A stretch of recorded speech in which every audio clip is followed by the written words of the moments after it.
90 రోజుల కోర్సు పూర్తి చేస్తే చాలు 100% ప్లేస్మెంట్ సపోర్ట్ తో సాఫ్ట్వేర్ జాబ్ మీ సొంతం. వెంటనే కోడ్ జ్ఞాన్ డెస్టినేషన్ ని సంప్రదించండి. నమస్కారం డాక్టర్ షియా చరణకృష్ణ స్వామి గారు. నమస్కారం అండి. సార్, చాలా మంది క్లాసెస్ ఎప్పుడెప్పుడు ఎక్కడెక్కడ ఉండే అవకాశం ఉంటుందని చెప్పేసి అడుగుతున్నారు. సో ఫస్ట్ అది అనుకున్న తర్వాత కంటెంట్లోకి వెళ్దామండి. క్లాసెస్ ఎప్పుడెప్పుడు ఎక్కడెక్కడ ఉండే అవకాశం ఉంటుంది? మనకి 2025 అండి. 2025లో 13 ఏప్రిల్ వచ్చి రాజమండ్రి, 20 ఏప్రిల్ వచ్చి హైదరాబాద్, 27 ఏప్రిల్ వచ్చి బెంగళూరు అండి, 4 మే వచ్చి తిరుపతి, 11 మే వచ్చి విజయవాడ. ఇవి కాకుండా మనకి ఇప్పుడు ఈ 6 తారీఖు ఏప్రిల్ వచ్చి మనకి స్పెషల్ క్లాస్ ఉంది. ఇది ఎందుకు చెప్తున్నానంటే, స్పెషల్ క్లాస్ అటెండ్ చేయగలిగితే మీరు మనకి 20, 21, 22 మే గోవా సెషన్ క్లాస్ 3 రోజుల క్లాస్ ఉంది. గోవా క్లాస్. ఈ స్పెషల్ క్లాస్ 6 ఏప్రిల్ కనుక మీరు అటెండ్ చేయగలిగితే మీరు సెషన్ క్లాస్కి అటెండ్ చేయడానికి మీరు అర్హులు అవుతారు. ఎందుకంటే లాస్ట్ టైం కూడా మనం గోవాలో ఎక్సలెంట్ క్లాస్ చెప్పుకున్నాం. ఆ సెషన్ క్లాస్ అనేది అద్భుతమైన క్లాస్. అది ఏంటంటే జీవితంలో మీరు పరిపూర్ణత్వాన్ని సాధించడానికి, ఒక ఉన్నత స్థాయి సాధించడానికి ఖచ్చితంగా మీకు అది దోహదపడుతుంది. మీకే కాదు, మీ తరతరాలకి. అలా మాట కూడా చెప్పాను నేను. దానికి తగ్గట్టుగానే క్లాస్ ఉంటుంది. క్లాస్కి వచ్చిన వాళ్ళు కూడా ఫుల్లీ సాటిస్ఫైడ్. కాబట్టి మళ్ళీ ఈ ఇయర్ మనం 20, 21, 22 మేలో గోవాలో సెషన్ క్లాస్ 3 రోజులు పెడుతున్నాం. వీలైనంత తొందరగా ఎన్రోల్ చేసుకునే ప్రయత్నం చేయండి. Best of luck. మంచి చెడు అనేది ఏమి ఉండదు, అనుభూతి మాత్రమే ఉంటుంది. చాలా డీప్ మీనింగ్ ఉంది అందులో. ఫస్ట్ విన్నప్పుడు పెద్దగా అనిపించకపోయినా చాలా డీప్గా ఒక ఎపిసోడ్ ఒక 2-3 టైమ్స్ మనం వాచ్ చేసినా, క్లియర్గా విన్నా, ఎక్స్పీరియన్స్ ఇచ్చే ఫలితం కావచ్చు, ఆ మంచి చెడు ఏదైతే ఉంటుందో బ్యాడ్ ఆర్ గుడ్ ఎక్స్పీరియన్స్ కావచ్చు, మనిషిని ముందుకు నడిపిస్తుంటుంది. అది రియలైజ్ అవ్వడానికి చాలా టైం పడుతుంది సార్. చాలా డెప్త్ ఉంటుంది కదా మా సబ్జెక్ట్. ఎలా అంటారంటే, ఏ విధంగా ఒక మనిషి సబ్కాన్షియస్గా ముందుకు వెళ్ళేటప్పుడు, మైండ్లో ఒక పని మీద ధ్యాస పెట్టినప్పుడు మంచి చెడు అనేది లేకుండా ఏ విధంగా ముందుకెళ్లాల్సిన అవసరం ఉంటుంది, ఎలా ఆ సృష్టిని నమ్మి ముందుకెళ్ళాలి అంటారు అసలు? మీరు సృష్టిని నమ్మి ముందుకెళ్ళాలన్నారు కాబట్టి ఇక్కడ మనం ఋతంబర ప్రజ్ఞ గురించి చెప్పుకుందాం.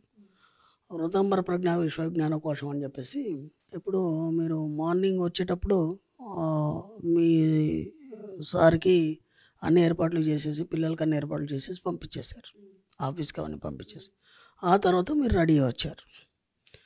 ఇక్కడ మీ వర్క్ ఏదో మీరు చేస్తున్నారు, కానీ మధ్యలో మీ ఆయన గురించి కానీ మీ పిల్లల గురించి గుర్తుకొస్తుందా లేదా?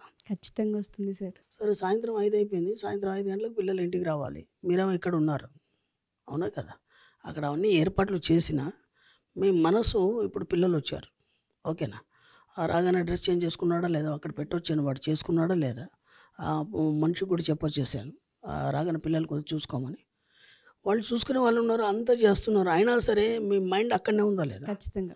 ఎందుకంటే వాడు సరిగా చేయడు, ఇబ్బంది పడతాడు, ఉన్నాడో లేదో, తిన్నాడో లేదో, వాడికి ఆ కూర ఇష్టం లేదు, మరి తింటాడో లేదు, ఇవి ఆలోచన.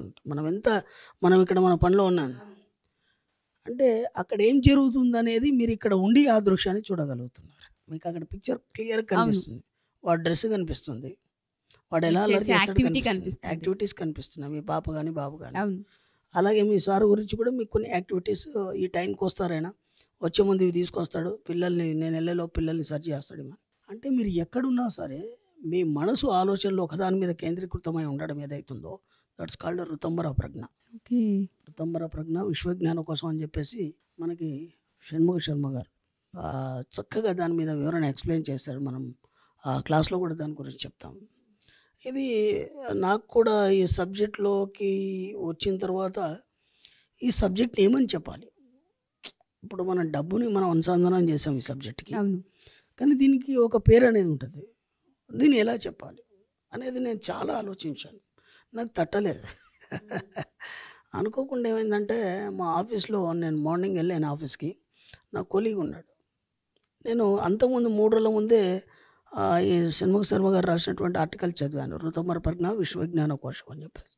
అది భలే అనిపించింది. అరే ఇది కదా నేను చెప్పాలనుకున్నాను. విచిత్రం ఏంటంటే, ఋతంబర అంటే పేరు లేనిది, దానికి పేరు లేదు. దాన్నే ఆకాశిక్ రికార్డ్సింగ్ అంటారు, దేజావు అని అంటారు. ఇష్టం ఉన్న పేరు పెట్టుకోవచ్చు దానికి. అంటే ఇప్పుడు మీకు కలిగిన ఈ అనుభూతికి మీరు ఊహించేదానికి ఏమని పేరు పెడతాం, దానికి ఒక పేరు ఉండాలి. కాబట్టి మన ఋషులు, యోగులు, మునులు, మన పూర్వీకులు దానికి ఋతంబర అని పేరు పెట్టారు. అనుకోకుండా ఆఫీస్కి వెళ్ళాను, నా కొలీగ్ ఉన్నాడు. ఆ అతన్ని నేను ఒక 1 year నుంచి గమనిస్తున్నాను. మా ఆఫీస్కి ట్రాన్స్ఫర్ అయి వచ్చాడు. వచ్చిన తర్వాత ఆ అబ్బాయిని చూస్తే ఎప్పుడు దేనికి ఆందోళన చెందినట్టు ఉండదు.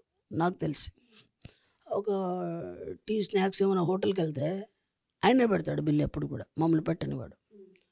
అలాగని పెద్ద శాలరీ ఏం కాదు, ఓకేనా? ఎప్పుడు నవ్వుతూనే ఉంటాడు, దేనికి టెన్షన్ వాడు. వీడు ఇలా ఎలా ఉన్నాడా అని నేను ఆశ్చర్యపోయాను. ఎన్నోసార్లు అనుకుంటాం కానీ ఈ ఆలోచన రాదు కదా మనకి. ఆ తర్వాత ఏమైంది, ఈ ఆర్టికల్ నేను చదివాను, ఒక 3 days అయింది. అప్పుడు నాకు చాలా హ్యాపీగా ఉంది. ఎందుకంటే ఇప్పటిదాకా నేను ఎదుగుతున్నటువంటిది నా కాలికి తగిలింది. అవునా కదా?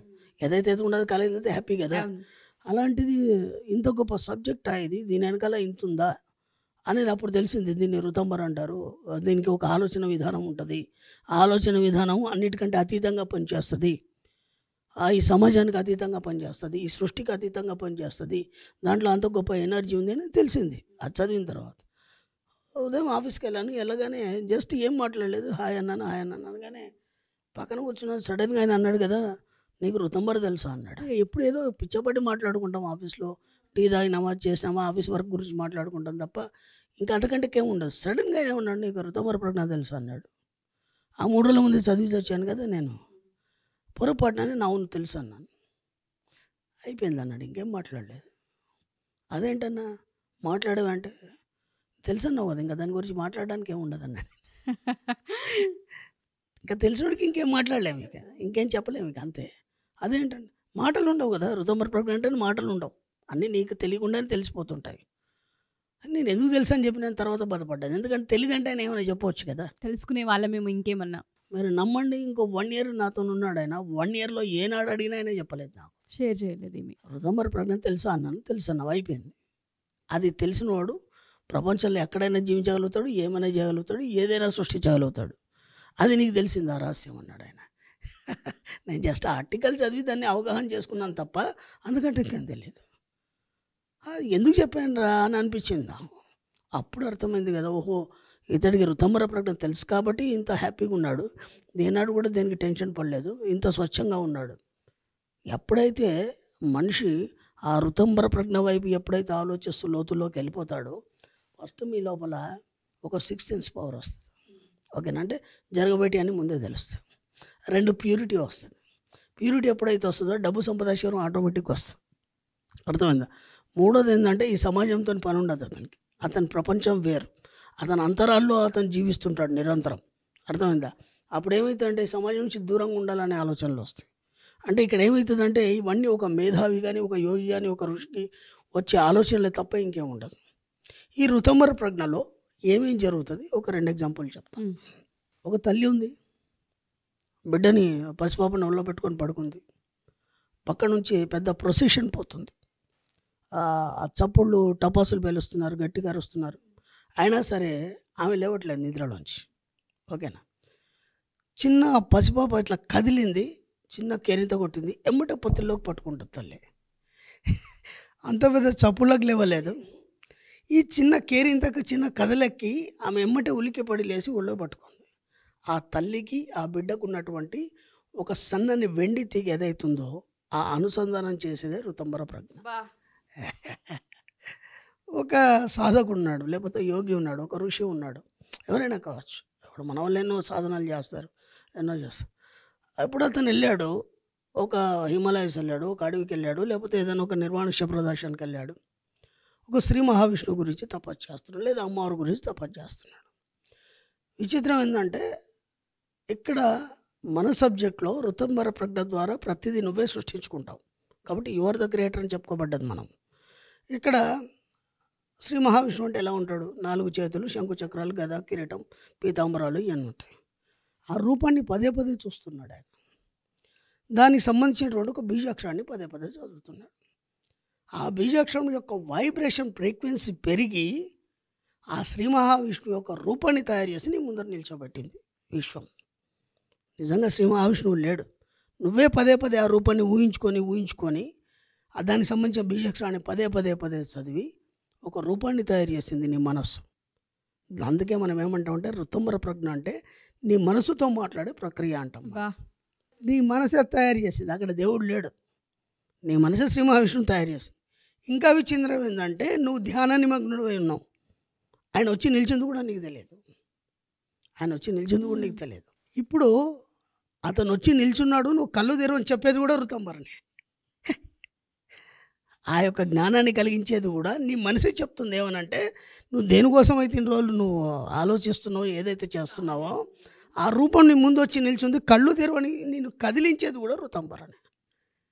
ఇప్పుడు అర్థమైందా? ఋతంబర్ అంటే ఎంత లోతుగా ఉంటుంది, దాన్ని ఎప్పుడైతే పట్టుకుంటావో యు ఆర్ ద క్రియేటర్. నువ్వు ఏదైనా సృష్టించుకోవచ్చు. దాంతోనే అనుసంధానం ఉన్నప్పుడు నీ ప్రపంచం వేరుగా ఉంటుంది. కాబట్టి మన సబ్జెక్ట్ అంతా ఈ ప్రపంచానికి వేరుగానే ఉంటుంది, చాలా లోతుగా ఉంటుంది. ఎప్పుడైతే మీరు అర్థం చేసుకుంటారో మీకు కావాల్సినవన్నీ మీరు సృష్టించుకోవచ్చు. దేనికి సంబంధించింది ఇది? విశ్వానికి సంబంధించిన సబ్జెక్ట్. మన సబ్జెక్ట్ అంతా అదే కదా. మనసుకి ఎలా అనుసంధానం చేసుకోవాలనేది చాలా క్లియర్గా ఎక్స్ప్లెయిన్ చేశారు. ఎపిసోడ్ను ఒక 10 సార్లు వాచ్ చేయాలనే చెప్తాను ప్రతి ఆడియన్ కూడా. నేనైతే పట్టించుకోవాలి, పట్టుకున్నప్పుడే కదా. ఎప్పుడైతే దాన్ని పట్టుకుంటామో సంకల్పాలు నెరవేరుతాయి. మనకు కావాల్సింది మన కళ్ళ ముందు కనిపిస్తూ ఉంటుంది. No words. అసలు చాలా పెద్ద నాలెడ్జ్ ఇది. కొత్తగా నేను కూడా నేర్చుకోవడానికి ఒక చిన్న స్కోప్ దొరికింది ఈ episode through. Thank you sir, thank you so much. Thank you అమ్మా. సుమన్ టీవీలో మీ పర్సనల్ అండ్ బిజినెస్ ప్రమోషన్స్ కోసం కింది నెంబర్కి కాంటాక్ట్ చేయండి.